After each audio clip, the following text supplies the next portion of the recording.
Pernikahan dalam Islam merupakan bagian dari penyempurnaan ibadah yang sifatnya suci dan mulia. Untuk itu, Islam banyak mengatur perihal apa-apa saja yang boleh dan tidak dalam sebuah pernikahan.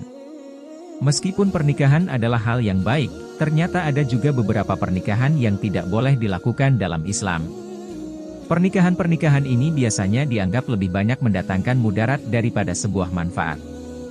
Berikut ini Pop Bella sudah merangkum 5 pernikahan yang dilarang dalam Islam menurut hadis dan Al-Quran. Penasaran apa saja? Langsung disimak, ya. 1. Nikah mut'ah. Pernikahan yang dilarang dalam Islam pertama adalah nikah mut'ah atau yang lebih dikenal dengan istilah nikah kontrak. Disebut kontrak karena memang pernikahan ini dilakukan dengan perjanjian dan jangka waktu tertentu.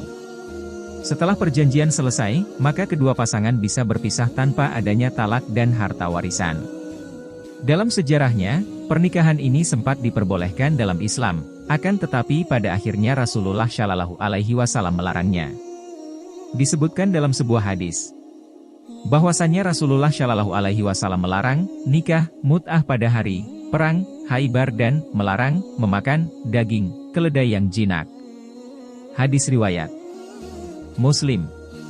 Pernikahan ini dilarang karena dinilai lebih banyak merugikan pihak perempuan karena harus berpindah-pindah kehidupan dari satu pernikahan ke pernikahan lainnya. 2. Nikah syigar. Nikah syigar adalah pernikahan yang dilakukan tanpa adanya sebuah mahar. Pernikahan ini terjadi ketika seseorang menikahkan anak perempuannya dengan syarat orang yang menikahi anaknya itu mau menikahkan putri yang ia miliki dengannya, dan keduanya dilakukan tanpa mahar. Pernikahan ini jelas masuk dalam pernikahan yang dilarang dalam Islam karena menganggap pernikahan seperti bertukar barang. Para ulama pun sepakat melarang pernikahan ini. Diriwayatkan dari Abu Hurairah radhiyallahu anhu ia berkata, Rasulullah Shallallahu Alaihi Wasallam melarang nikah syigar. Ibnu Namir menambahkan, nikah syigar adalah seorang yang mengatakan kepada orang lain, nikahkanlah aku dengan anak perempuanmu, maka aku akan menikahkanmu dengan anak perempuanku, atau, nikahkanlah aku dengan saudara perempuanmu, maka aku akan menikahkanmu dengan saudara perempuanku. Hadis riwayat Muslim.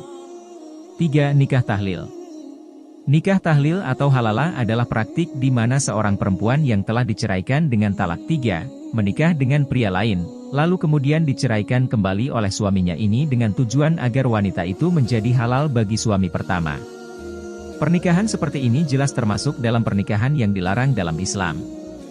Seperti sebuah hadis dari Abu Dawud dan Ibnu Majah, Rasulullah Shallallahu Alaihi Wasallam mengutuk orang yang menjadi muhalil, suami pertama, dan muhalalah, suami sementara. 4. Nikah dalam masa iddah.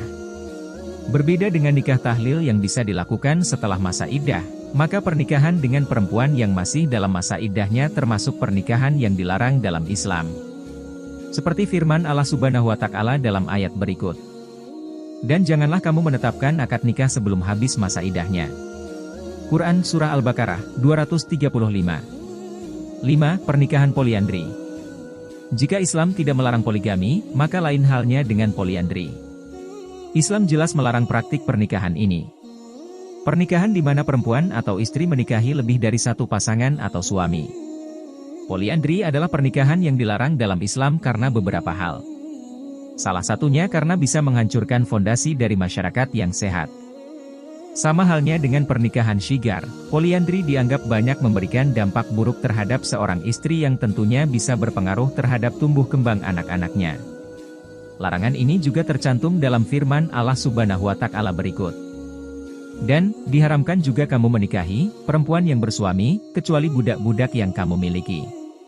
Quran Surah An-Nisa, 24. Ayat ini menerangkan bahwa salah satu kriteria wanita yang haram untuk dinikahi adalah perempuan yang sudah memiliki suami.